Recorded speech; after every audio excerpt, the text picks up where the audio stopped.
Bienvenue dans le podcast de la Commission nationale du débat public.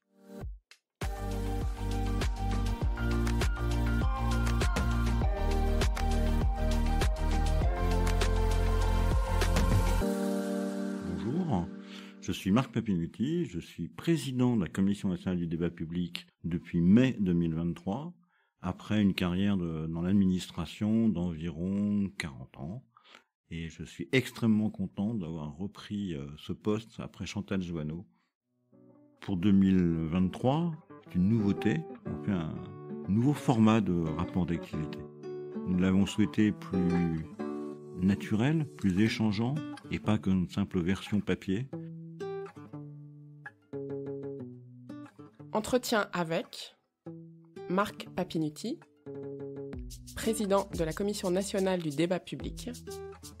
Retour sur l'année 2023. Quels ont été les moments et les projets notables de la Commission nationale du débat public en 2023 ?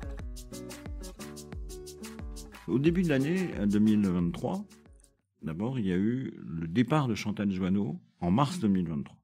Puis un intérim réalisé par Hilaria Casilio, et puis mon arrivée en mai 2023. Donc je ne serai pas aussi volubile sur toute la période, puisque je n'y étais là qu'à partir de mai. Pour les projets, c'est une année qui a été extrêmement fertile en projets. Tout d'abord, des débats publics.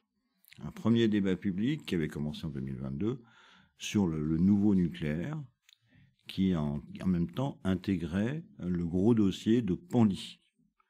Deuxième grand dossier, et je pense qu'il y aura d'autres interviews sur le sujet, c'est sur le débat des façades maritimes, sur les 4 façades. Je pense que le président de ce débat en parlera beaucoup mieux que moi. On a lancé aussi un débat sur une nouvelle mine de lithium dans l'Allier. Donc déjà des débats, je dirais, autour de l'énergie. Et un débat sur l'eau en Île-de-France, le traitement de l'eau en Île-de-France, pas sur la totalité de l'Île-de-France, mais sur une partie de territoire de l'Île-de-France, avec le CEDIF, l'autorité organisatrice de ce traitement. Ça, ce sont pour les débats, les objets classiques que l'on connaît de la CNDP à l'extérieur. Nous en avons réalisé une centaine depuis la naissance de la CNDP. Ensuite, nous avons eu une émergence de très nombreux dossiers industriels, où là, ce sont des concertations préalables, puis des concertations continues. J'en citerai 2. La première, c'est Prologium des batteries solides à Dunkerque. La deuxième, c'est Holosolis, qui, elle, fait des panneaux photovoltaïques.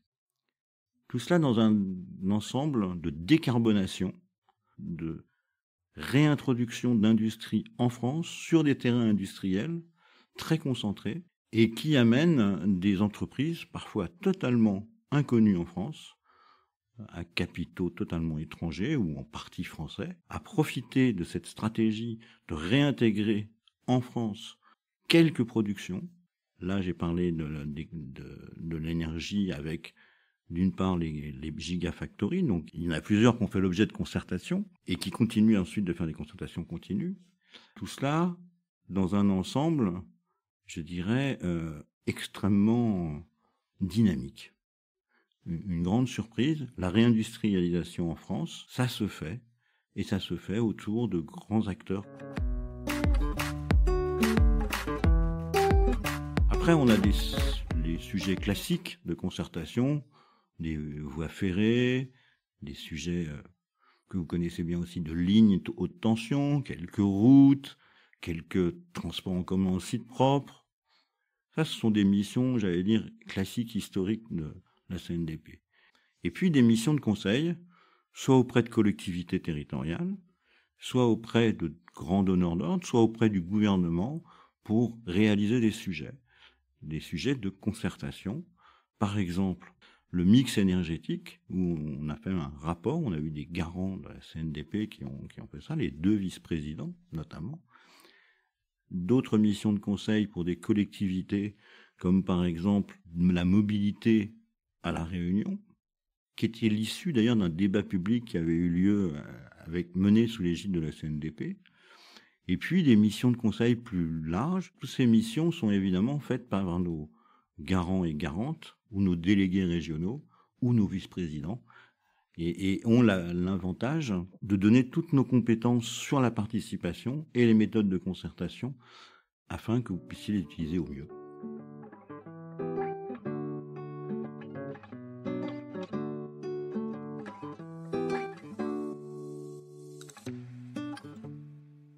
Quels sont les enseignements de l'année 2023 pour la Commission nationale du débat public ? 3 grands enseignements. Le tout premier, je l'ai cité, vous avez une montée en puissance de ce sujet de réindustrialisation. Cette montée en puissance, elle se focalise sur des territoires. Par exemple, le territoire de Dunkerque, par exemple le territoire de Fos, par exemple la Seine, la vallée de la Seine, mais aussi Saint-Avold, mais aussi le territoire de Lac. Donc ce sont des ensembles qui se constituent, qui, pris indépendamment, font l'objet de concertation, mais nécessitent, et ça a été intégré dans la loi Industrie verte, la vision d'un espace territorial. Là aussi, la CNDP a fait des missions de conseil, ou est en cours de réalisation de missions de conseil, pour qu'un jour, les questions qui dépassent l'entreprise A ou l'entreprise B, par exemple le logement, la mobilité, les services nécessaires, puissent être largement concertées avec le public, et que ce ne soit pas que les industriels qui rejettent la réponse puisqu'ils ne savent pas la donner pour tout ça. Le deuxième enseignement, c'est que nous avons dû soit renouveler, soit réembaucher beaucoup de garants. On a une quarantaine de nouveaux garants qui viennent de toutes origines, qui nous portent le paquet de garants, le volume de garants, la liste des garants formellement, à environ 260 garantes et garants. Et c'est pas par volonté de grandir de la CNDP, c'est parce qu'entre les concertations continues en cours, les 4 débats publics de façade, les nouvelles concertations industrielles qui arrivent, nous avions un volume de personnes un peu surchargé pour certains, surtout sur certains territoires. Le troisième, et vous entendrez probablement des témoignages d'entreprises, c'est que si le premier instinct est un peu difficile, parce qu'une entreprise qui ne connaît pas la France, qui voit apparaître ce terme de concertation préalable, mais quand l'entreprise s'y met, avec une grande sincérité pour la plupart, elles s'y mettent, ils vont au débat mobile, c'est-à-dire sur les marchés, ils font les réunions publiques, ils font visiter le site, ils présentent leur projet, non plus le projet de l'ingénieur et du dossier technique, mais un projet à des novices, des personnes qui ne connaissent pas. Et donc ça amène une compréhension, un accrochage territorial de nature totalement différente. Et c'est une des grandes forces de la CNDP de faire cette concertation avec les entreprises pour le public. Voilà les grands éléments que je souhaitais dire pour l'année 2023.